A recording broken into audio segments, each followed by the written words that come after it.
crisis, lahat ng mga pinagdaanan ko sa buhay, parang sobrang sulit kasi alam ko yung hirap na pinagdaanan ko kaya hindi ko ito-take for granted lahat ng mga nangyayari sa akin. Sabi nga nila, ito sa bakuran ng journey, parang ikaw na talaga ang important ka na talaga. Really man, like kung sabihin nga, kaya kami lolong part 2 eh. Dahil ikaw lang daw nakatalo kaya... Hindi, yun lang naman po yun.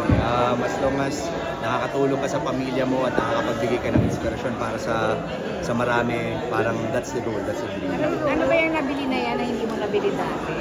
Marami, like for example, syempre yung mga damit or yung mga sasakyan, bahay, parang lahat po nang yan pangarap lang po namin. Dati nakikitira lang po kami, dati palipat-lipat kami ng bahay. And then ngayon parang, you know, nakabili na po kami ng lupa para po sa pamilya ko. Hindi pa rin siya talaga pumapasok sa akin lahat totally, but you know, ang focus ko right now is, you know, bigay po lahat ng aking makakaya sa lahat ng projects na pinagkakatiwala sa akin at patuloy na makapagpasaya at makapagbigay ng inspirasyon sa mga tao. Ganun lang kasi. Last question po tayo. Best birthday gift. The best birthday gift. Birthday gift. Siguro, ito lahat ng nangyayari. Green Bones, Lolong, parang this year nakagawa po ako ng 2 teleserye, tapos isang pelikula. Parang hindi po, parang hindi siya sumagi dati sa utak ko. Pero ngayon nangyayari at bukod po doon, syempre, yung mga mahal ko sa buhay na nandyan, pamilya ko, mga kaibigan, mga katrabaho, lalo na po si Bianca. Last na lang reaction mo sa post ni Bianca kanina sa Instagram. Sobrang kinilig ako. Video, Kinilig talaga ako kasi, you know, tagal na namin dalawa, magpipitong taon na rin kami.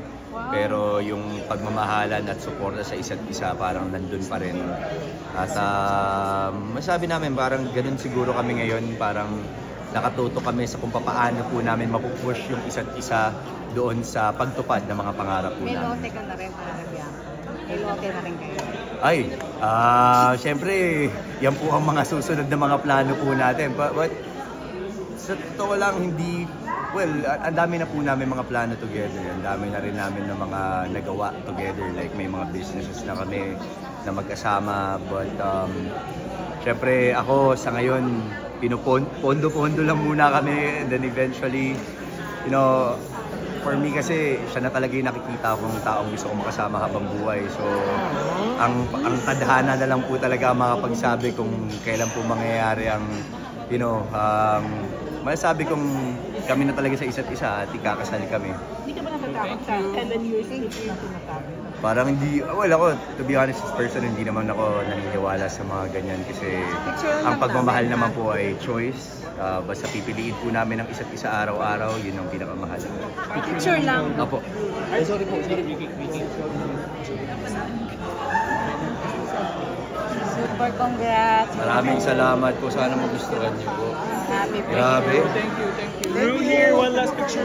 Ay, sige po. Sorry. 1, 2. Thank you po. Invite mo sila. Face to be at Ton! Ito naman kasi madaling madali. Meron pa kami ganyan. Sorry. Message mo. Magandang hapon. Ito po ba yung una niyong pasok sa MMFF? Sorry po. Good afternoon, sir. Ano nga po ulit yung tanong, sir? Sorry po. Una mong pagsalang sa MMFF? Yes, sir. Anong pakiramdam na ikaw ay napasok na? Finally, in goals. Actually, sir, the very first time na napasali ako sa MMFF, para nagkaroon before yung meant to be with Bossing and Miss Lutz Wilwilda. Pero very special participation lang ako, like, sobrang bilis lang.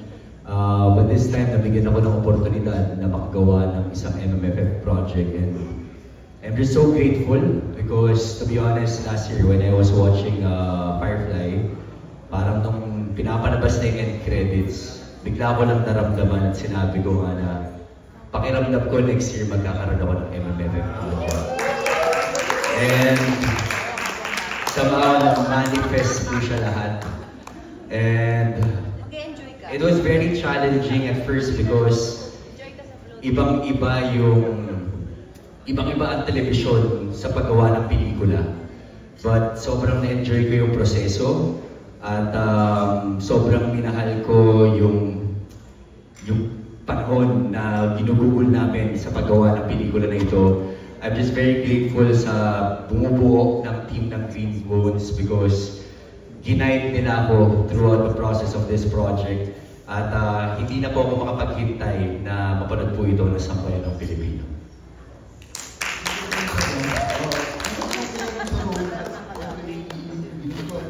Pumirma ka agad na pasukin yung pelikula doon. Sorry po sir. What made you interested dun sa particular aspect ng role mo dito? Sa materials. Sa material. The moment na nabasa ko yung script, it's very different sa mga the usual na nagagawa ko on TV like Lolong, Black Rider. It's very different. And ako kasi yung tipong tao na I always want to challenge myself to get better at ayoko mas stuck dun sa mga, sa comfort zone na meron ako. So, yun yung challenge ko. Every single day, gusto ko may bago ko mapapakita, gusto ko nagiging better ako and to be the best version of myself. So, in this project, I guess, somehow na-push ako doon sa limits ko. Nag-prepare ako for how many months, nag-workshop ako, I watch a lot of films like Wong Kar-wai movies para lang makita ko yung difference ng totoong cinema, ng TV, because sanay na sanay ako sa television.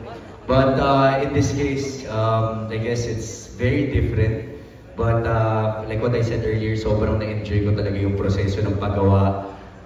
Meron kang space at yun siguro yung pinaka-na-enjoy ko dito. Like si Direk Zig, lagi siya nandyan to guide us. Makikipagkwentuhan siya, hindi siya magdidictate kung anong klaseng atake yung gusto mong ilabas dito. Pero hahayaan ka niya and then you'll do different versions para at least mahanap kung ano ba talaga yung tamang timpla ng karakter mo. So, grabe, sobrang na-enjoy ko talaga yung paggawa ng pelikula. Salamat, sir. Maraming salamat, Sir Neo Tempo. Ang ating susunod na magtatanong ay si Salve Asis ng Filipino Star ngayon and Pangmasa. Dennis, parang ambak ito sa Metro Manila Film Festival. Paano ka nag-prepare sa character? At saka ang reaction mo na parang kailan mo at anniversary ng Metro Manila Film Festival? Tsaka saka ka naman sa akin. Well, feeling ko po, napakaswerte po na maging parte nito ng grupo na to para buuin itong proyekto na to. First time ko mabasa yung script, bihirang mangyari pero may mararamdaman kang magic at kurot talaga. At sa tingin ko yun yung pinaka-importante na kapag nabasa mo ang first time ng material, yung naapektuhan ka na kagad. Maswerte na mapasama dito sa award-winning team na to. Napakagaling ng mga artista, mga kasama ko syempre sa pamumuno ni Direk Zig. At sa mga preparasyon naman na ginawa ko dito, syempre kami ni Ruru, sanay kami sa TV, madalas ako napapanood sa TV, meron kami mga roles na ginagampanan na markadong characters na napapanood sa television, halos araw-araw. So dito, minabuti namin na talagang ibahin yung mga characters namin in terms of look, sa pagsasalita. And by the way, ito kasi sa character ko na to, merong face dun sa kwento niya na kinailangan niyang mag-sign language dahil dun sa trauma na naramdaman niya, parang ayaw niya munang magsalita. So, yun, pinag-aralan ko rin po yung sign language or tinatawag na dito yung FSL. And ano pa ba? Yun lang, makikita yung sa pelikulang to, mas less yung dialogue and